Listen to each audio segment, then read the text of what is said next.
ईमानदारी का फल। हेलो दोस्तों, आप सभी का स्वागत है। आज की ये मोटिवेशनल स्टोरी ईमान का ज्ञान बताएगी। तो चलिए शुरू करते हैं। काफ़ी समय पहले की बात है। प्रतापगढ़ नाम का एक राज्य था। वहाँ का राजा बहुत अच्छा था, मगर राजा को एक सुख नहीं था।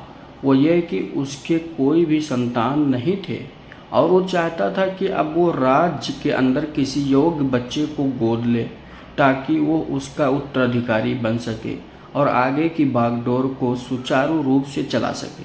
और इसी को देखते हुए राजा ने राज्य में घोषणा कर दी कि सभी बच्चे राजमहल में एकत्रित हो जाएं। ऐसा ही हुआ। राजा ने सभी बच्चों को पौधा लगाने के लिए भिन्न भिन्न प्रकार के बीज दिए और कहा कि अब हम 6 महीने बाद मिलेंगे और देखेंगे कि किसका पौधा सबसे अच्छा होगा। महीना बीत जाने के बाद भी एक बच्चा ऐसा था जिसके गमले में एक बीज अभी तक नहीं फूटा था, लेकिन वो रोज़ उसकी देखभाल करता था और रोज़ पौधे को पानी देता था। देखते ही देखते 3 महीने बीत गए। बच्चा परेशान हो गया। तभी उसकी माँ ने कहा कि बेटा धैर्य रखो, कुछ बीजों को फलने में ज़्यादा वक्त लगता है। और वो पौधे को सींचता रहा। 6 महीना हो गए। राजा के पास जाने का समय आ चुका था, लेकिन वो डरा हुआ था कि सभी बच्चों के गमलों में तो पौधे होंगे और उसका गमला खाली होगा। लेकिन वो बच्चा ईमानदार था और सारे बच्चे राजमहल में आ चुके थे। कुछ बच्चे जोश से भरे हुए थे क्योंकि उनके अंदर राज्य का उत्तराधिकारी बनने की प्रबल लालसा थी।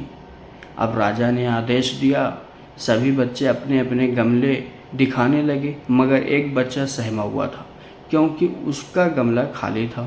तभी राजा की नज़र उस गमले पर गई। उसने पूछा, गमला तो खाली है। तो उसने कहा, लेकिन मैंने इस गमले को 6 महीने तक देखभाल की है। राजा उसकी ईमानदारी से खुश था कि उसका गमला खाली है, फिर भी वो किस्मत करके यहाँ आ तो गया।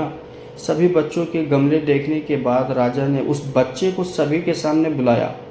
बच्चा सहम गया और राजा ने वो गमला सभी को दिखाया। सभी बच्चे जोर से हंसने लगे। राजा ने कहा, शांत हो जाइए, इतने खुश मत होइए। आप सभी के पास जो पौधे हैं वो सब बंजर हैं। आप चाहे कितनी भी मेहनत कर ले, उनसे कुछ नहीं निकलेगा। लेकिन असली बीज यही था। राजा उसकी ईमानदारी से बेहद खुश हुआ और उस बच्चे को राज्य का उत्तराधिकारी बना दिया गया। लेकिन हमें इस कहानी से क्या सीखने को मिला? मेरे हिसाब से अपने अंदर ईमानदारी का होना बहुत ज़रूरी है। अगर हम खुद के साथ ईमानदार हैं तो जीवन के किसी न किसी पड़ाव में सफल हो ही जाएंगे, क्योंकि हमारी औकात हमें ही पता होती है।